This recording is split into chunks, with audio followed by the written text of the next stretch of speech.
Welcome back to the channel. So what I'm going to do is I'm going to talk about high mileage vehicles and how to get your vehicle to that high mileage.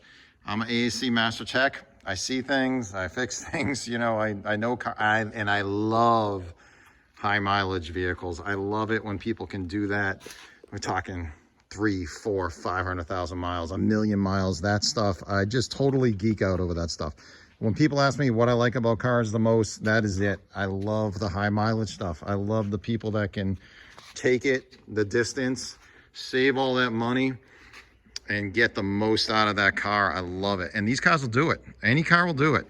But to get to, let's say, 500,000 miles, it's going to take some effort for sure.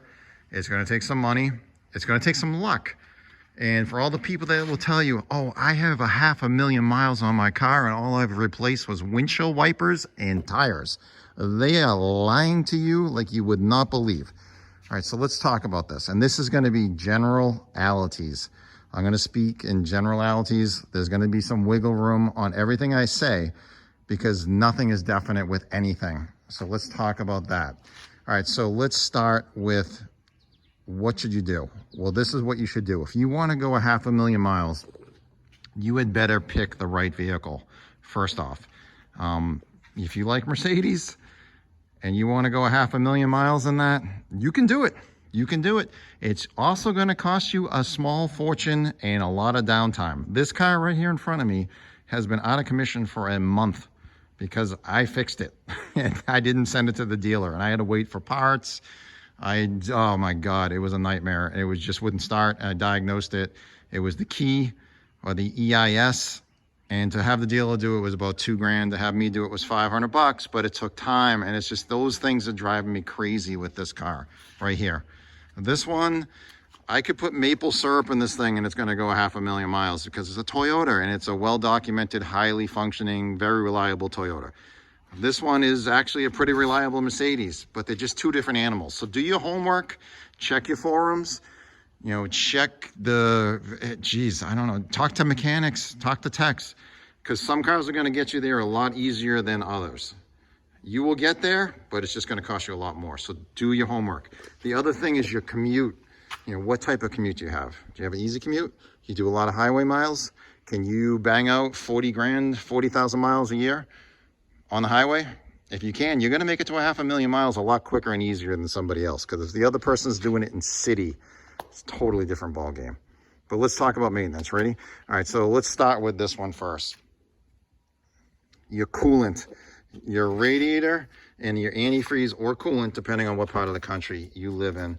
I would change the factory fill of coolant anywhere from around 90,000 miles to 100,000 miles. We're talking the initial fill.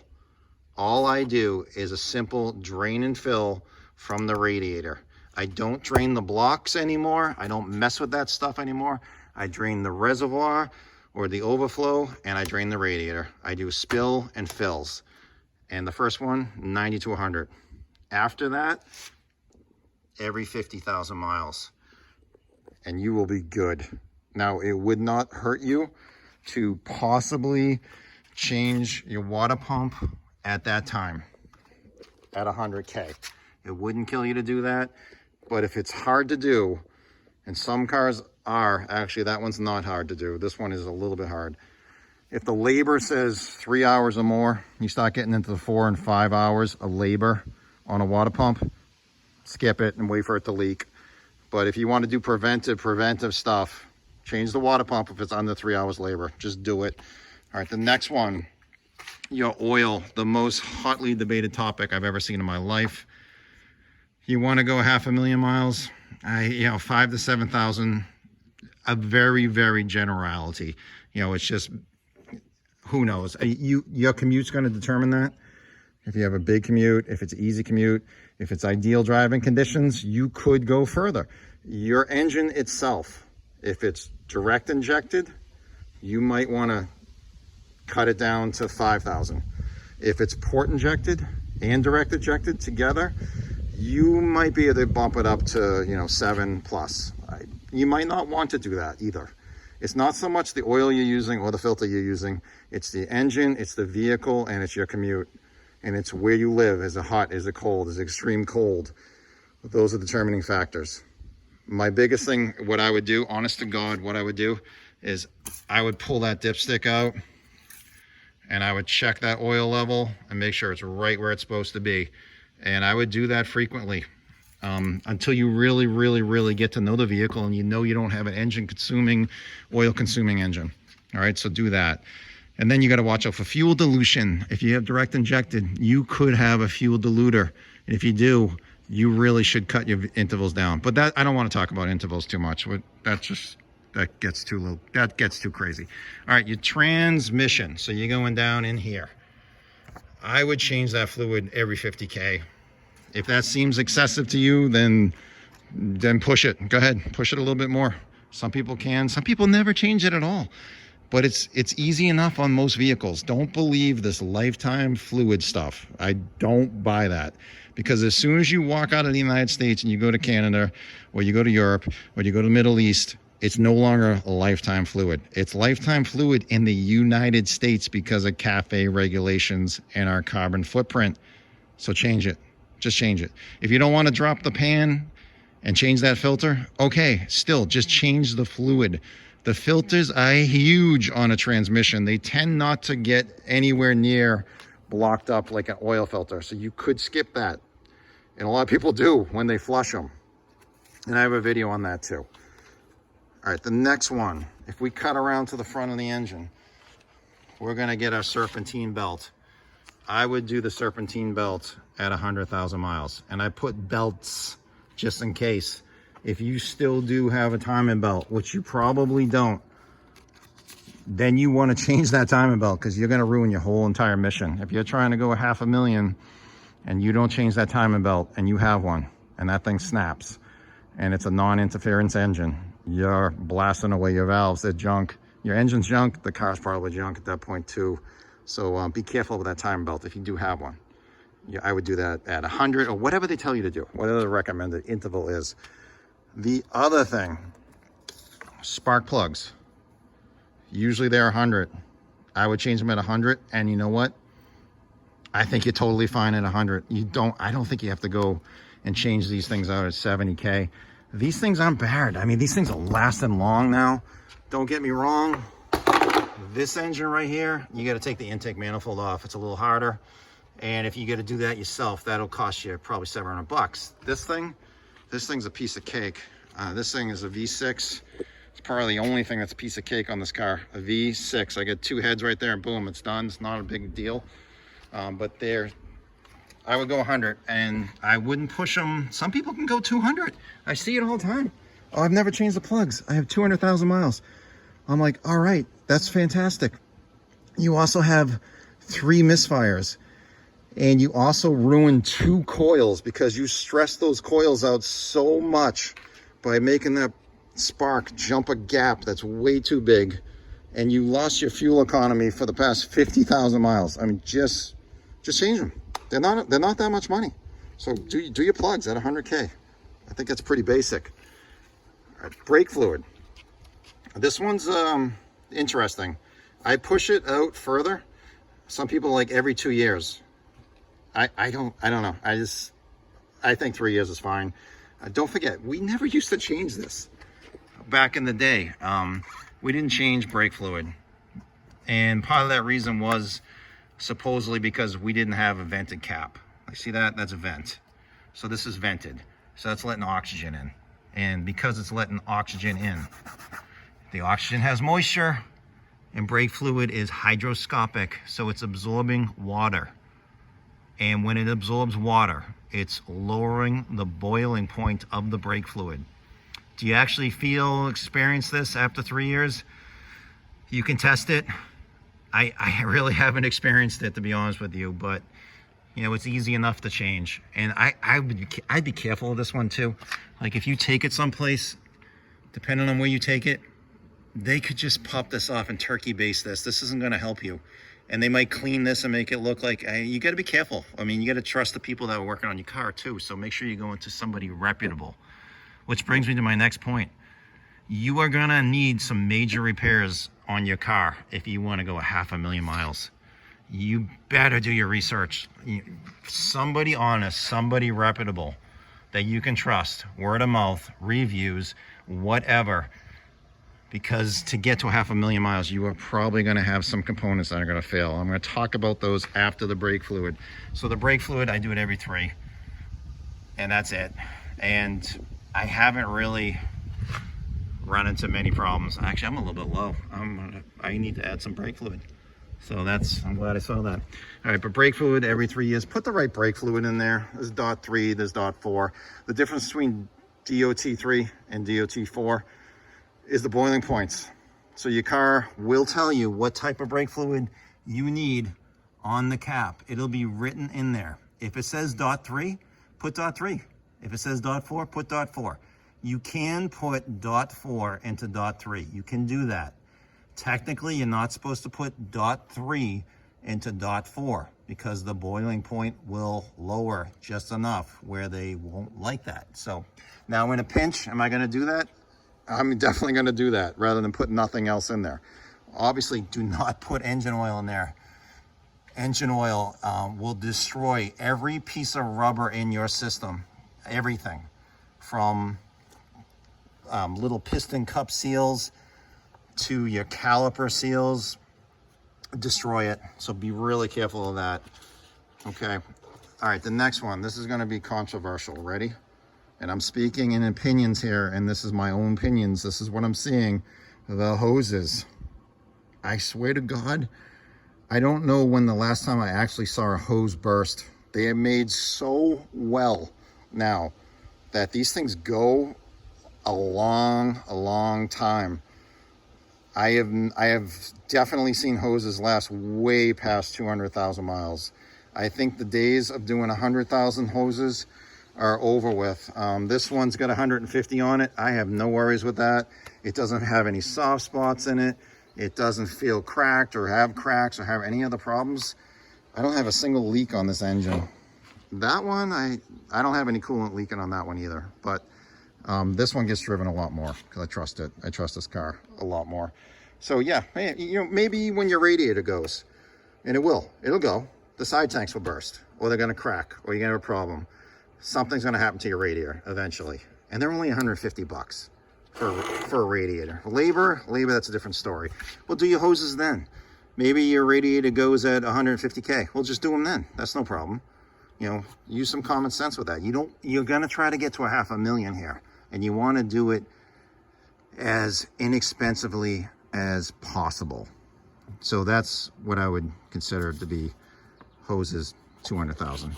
All right, the next one, and this is probably the ultimate deciding factor if you're gonna make it to 500,000 miles. Okay, where do you live? Do you live in the Rust Belt? Do you live in Canada? Do you live in the Northeast? Do you live in the Northwest? You live in the Central North? If you do, your challenge to get to 500,000 is going to be much harder than someone that lives in Texas, because you are going to experience road salt, brine, and that stuff will kill your car. That is the ultimate detriment to your vehicle trying to get it that far. So if you live where most of us do, the north whatever, and we put salt on the roads, you're going to have a much harder time. So therefore, I would strongly suggest that you do some sort of yearly treatment to the vehicle underneath. And this is what I would do. I would go fluid film, crown, New Hampshire oil, undercoating, wool wax. It really doesn't matter. They're all wet treatments, and they need to be reapplied every year underneath the vehicle. We're talking subframe, pinch welds, frame, inside the doors, you name it, you need it. It's wool wax, or it's a lanolin based product. And I don't have the can here, but I can show you what it looks like. It looks disgusting. See that? That's lanolin. This is fluid film. And this would have to go into an air gun, and I would spray this. I would spray the entire bottom. And then I would drive down a dirt road, and I would let all the dust and dirt stick into this and strengthen it. and form a barrier. And then I would do that every single year with any car in the North. I would do it once a year. I've even gone so far to do it twice a year. This thing is covered in fluid film underneath. And this one is too. It helps. It doesn't prevent it, but it helps. It really does. All right, let me keep going because I'm getting long in the tooth here. All right, struts. I would suggest struts, drive them, ride them out until about 150K, then start really taking a good look at them. Unless you're hitting everything but the lottery with that car. If you're hitting every pothole in the world, it's going to be different. All right, so struts, probably about 150K. That's when I would say they're going to start getting weak. They're going to start breaking. They're going to start leaking. And when you do those, you're doing struts, sway bar links, and alignment, and you're doing them both. So guess what that is going to cost you? It's probably going to cost you $1,200 parts and labor by the time you're done. But I tell you what, your car driving straight down the road is a big deal. It's safety. It's so you actually like the car still. Because when the steering wheel's crooked and it's loose and it's wandering, you're not going to want to drive that thing. I'll tell you. And you don't want to drive it for 500,000 miles. So your suspension's a big deal. So your struts, your sway bar links, your sway bar bushings, your control arms, your ball joints, your tie rod, your steering rack. Those are all things that need to get inspected. And that's why I think 5,000 mile oil changes to 7,000 is pretty good, because most techs are going to throw it up in the air and they're going to shake that front end down. They're going to go 3 and 6 on the wheels. Boom, boom. And they're going to check the tie rods. They're going to check the ball joints. I'm sorry, 3 and 9, 12 and 6. They're going to check it. They're going to bar it on your yearly state inspection. They're going to be checking your ball joints. They're going to do a visual. They're going to check in there. They're going to check for leaks on the struts, stuff like that. Most of the problems are going to probably be in the front of the car. The front of the car is heavier. It hits everything first compared to the back. And don't forget, the back is not turning. Like, the wheels aren't turning. They're just along for the ride. All your cheaper stuff's in the back. It's lighter back there. Just because it's cheaper doesn't mean it's cheaper to replace, because the labor in the back, I find, can actually be worse. I swear. You get a lot of suspension, your independent rear suspension, you get upper and lower control arms, you get a lot of bushings, you get your exhaust in the way. So the back could actually cost you more, but the front is really where the repairs go. All right, the other one underneath the car. If you start getting under here, start taking a look around, you're gonna see I spray everything with fluid film, so it looks disgusting, and you don't want to work on this car. You see that? That is all that fluid film, okay? But in New England, where I am, I got to worry about my exhaust. I got to worry about the exhaust at every clamp, at every connection, the muffler. But I'll tell you what, if you're getting to $500,000, you're saving a fortune. So you do those yearly inspections on your exhaust, you replace them. And I would replace them sooner than later. If a mechanic tells you, hey, your exhaust is getting pretty crusty, your flex pipe is starting to get really bad, this is what I would do, honest to God. I would take it to an exhaust shop. And they might tell you that too. The mechanic might say, hey, probably be a hell of a lot cheaper if you take it to an exhaust shop, because they have pipe bending, they have welding, cutting, they have every fitting, they have every tool. They'll cut that thing, they'll bend it. Whereas if you take it to a mechanic or a tech, they're gonna go try to get it to exact fit. They might go OE or an aftermarket, and the aftermarket doesn't fit great. So when you start getting those type of expensive leaks to your exhaust system, take it to an exhaust guy. That's what I would do. All right, a couple of big repairs that you're gonna probably get. Ready? You're gonna get leaks. You're gonna get valve cover leaks. Not a big deal. You're gonna have coil failures. Not a huge deal. You're gonna get intake manifold leaks. Don't freak out. Not a big deal. You are gonna get some check engine light. You can get a throttle positioning sensor, a mass airflow sensor problem. You can have a computer problem. Pray to God you don't get that one. ABS, the pump could eventually fail. It's not a big deal until you get into an expensive car like that one. And that is a big deal. You don't want that one.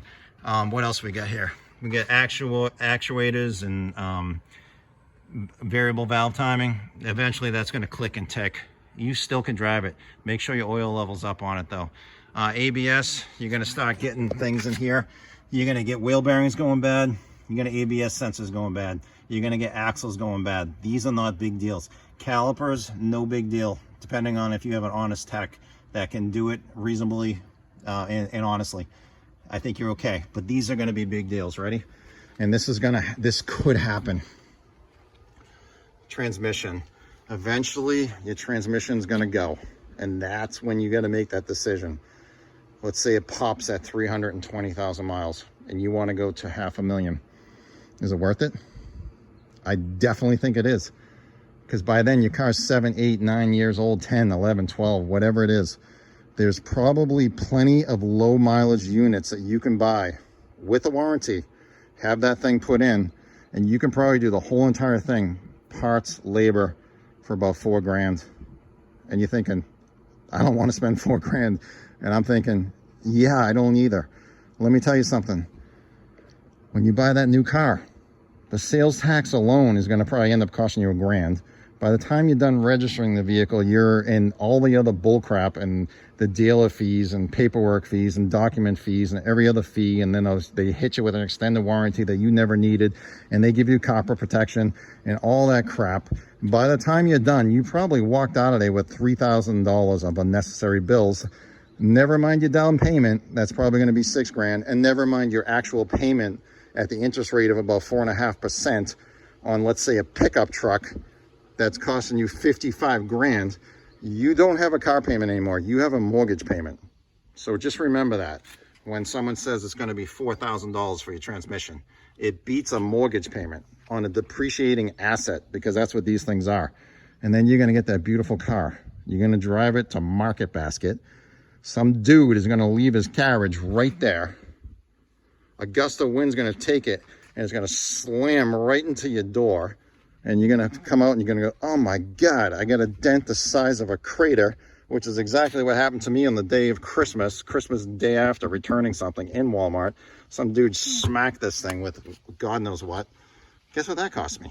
That was $2 grand to fix. I should have just left it. All right, so there's some tips and tricks to get you to that kind of mileage. There's other things too, believe me, that'll nickel and dime you, so be careful. Like, look at this. See these little weather seals? Spray them down with silicone. Do it twice a year. See your paint? See your car? Wash the thing, once in a while. Don't wash it every day. You wash it every day, you're going to strip the wax off the thing anyway. Don't forget, soap is going to pull a lot out of paint that you might want to leave in the paint. So you got to be careful of that. Wash it correctly. Maybe wax it 4 times a year. Some people are going to do it every other week. Some people are never going to do it. Your paint's eventually going to fade. You're eventually going to get rust on it. But if you have the right commute and you have the right car, and it's not that one, don't get me wrong, that'll get there. It's just going to cost you a fortune. If you do your research, maybe buy a Honda Civic, maybe a CRV, maybe a Camry, maybe a Nissan something, maybe a Chevy something, maybe a Dodge something, maybe it is a Mercedes something.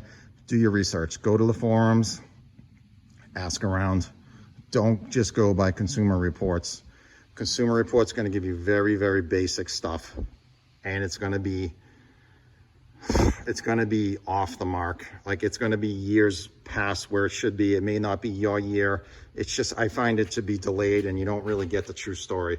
You want to really know what's wrong with these cars before you buy them. Go to the forums and talk to people. They're going to tell you.